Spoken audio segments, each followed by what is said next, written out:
हम बात कर रहे हैं आज के देश के हालात की और इस पर चर्चा के लिए हमारे साथ हैं मोहम्मद वजीर अंसारी साहब जो पूर्व डीजीपी है छत्तीसगढ़ के। इनसे बात करेंगे। नमस्कार, अस्सलाम वालेकुम। मैं हूं शमशाद मसूदी और आप देख रहे हैं लोकतंत्र को पाया।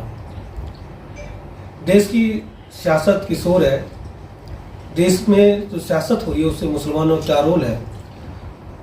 हाल ही में ही एनडीए की इंडिया में सरकार बनी है और उसमें तमाम मंत्रिमंडल लिया गया है, लेकिन मुसलमानों की उसमें नुमाइंदगी नहीं है। इसी के लिए हमारी चर्चा के लिए हमारे साथ हैं MW अंसारी साहब यानी मोहम्मद वजीर अंसारी साहब जो पूर्व डीजीपी हैं छत्तीसगढ़ के। उनसे हम बात करेंगे देश में ये हालात क्यों पैदा हुए कि आज देश की सरकार में एक भी मंत्री मुस्लिम नहीं है। इसी के लिए विस्तार से जानकारी दें। तो मुस्लिम कम्युनिटी की जो समाजी, सियासी और मजहबी रहनुमा है, जो इंटेलेक्चुअल ग्रुप है, उनको ये बात विचार करना चाहिए, सोचना चाहिए कि ऐसी स्थिति क्यों नौबत आ गई। आरएसएस जो है पिछले 100 साल से अगले साल उनका जो पूरा 100 साल जश्न मनाने जा रहे हैं, उन्होंने बाकायदा मुस्लिम्स को सिस्टमेटिक ढंग से एक्सक्लूड करने के लिए ये काम करते आ रहे हैं और उनका हर जगह मनवादी पुलवादी जो तत्व हैं, एलिमेंट्स हैं, नासिर हैं, हर जगह उनका घुसपैठ हो गया है और वो अपने इस मकसद में कामयाब हो गए हैं। आज मुस्लिम कम्युनिटी, और मैं जो आपके मेरे से बताना चाहता हूँ कि आज भी यहाँ का 99% जो है आबादी जो है सेकुलर है, लेकिन आरएसएस एलिमेंट्स, अनासिर जो है, मनवादी पुलवादी ताकतें जो हैं वो इस तरह से हाइप को देती हैं। उनका में भी कास्ट सिस्टम में कभी भी किसी लीडर ने, किसी गवर्नमेंट ने क्लासलेस और कास्टलेस सोसाइटी की बात नहीं कही और नहीं कि भी इस पर काम किया गया है। लेकिन उन्होंने जिस तरह से काम किया कि भाई आज मुस्लिम की आबादी जो है 211 सेंसस के बाद जो है 15 से लेकर, मतलब लोग कहते हैं 15%, लेकिन लोगों का कहना है कि 20% से कम नहीं, 30 करोड़ आबादी है, उन्होंने मेन स्ट्रीम से एक्सक्लूड कर दिया। अच्छा, तो उनकी वॉइस नहीं रहेगी। और हमारे पास जब मुस्लिम कम्युनिटी के पास कोई ऐसा थिंक टैंक या जहाँ से थॉट प्रोसेस जनरेट हो सके तो वो चीज़ नहीं है। और मैं जो बार बार कहते हैं लोगों ने, हम नहीं कह रहे हैं, तमाम पॉलिटिकल पार्टीज कह रही हैं कि ये जो है बीजेपी और आरएस अपने एजेंडे में कामयाब हो गई।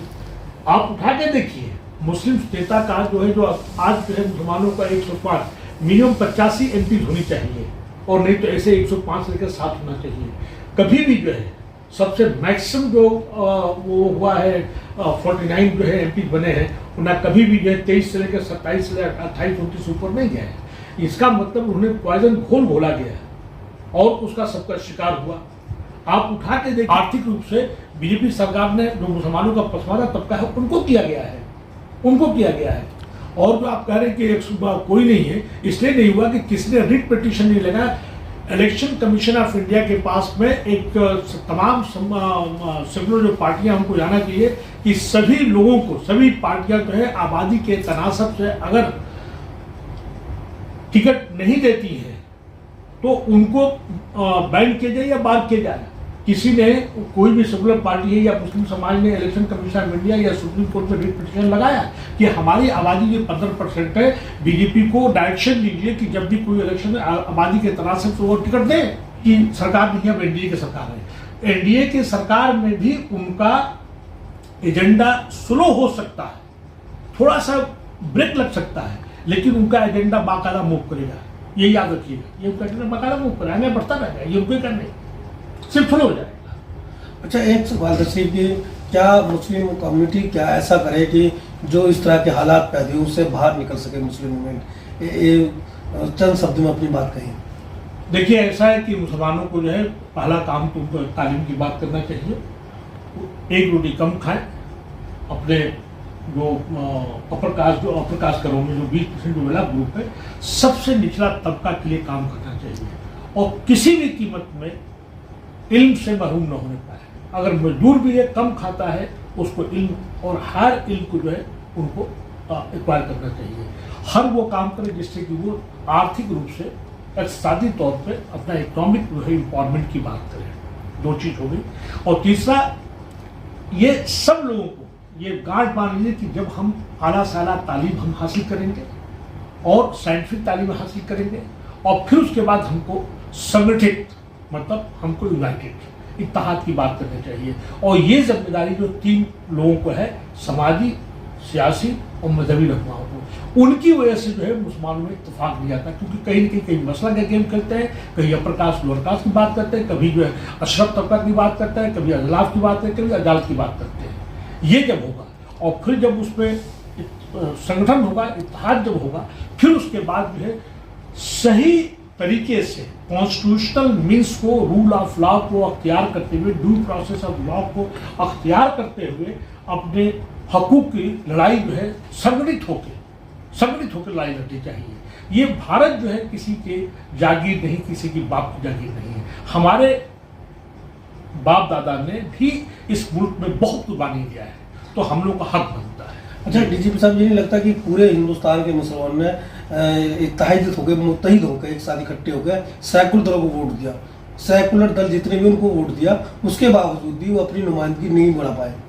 नहीं, ये उसी का बिल्कुल बात ठीक है। इस बार जो है मुसलमानों ने बहुत काफ़ी समाजी और सियासी शोर का सबूत दिया है, जिसकी वजह से वोट बिखराव कम हुआ है।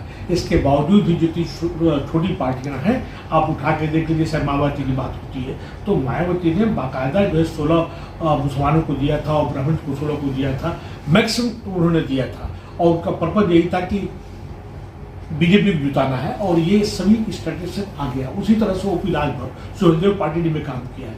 और सबसे बड़ी इंटरेस्टिंग चीज़ है, जो मुसलमान जो शिवसेना को हमेशा जो है अपना दुश्मन मानता रहा है बाल ठाकरे टाइप से, वहाँ पे शिवसेना जो आई है मुसलमानों की वजह से आई है।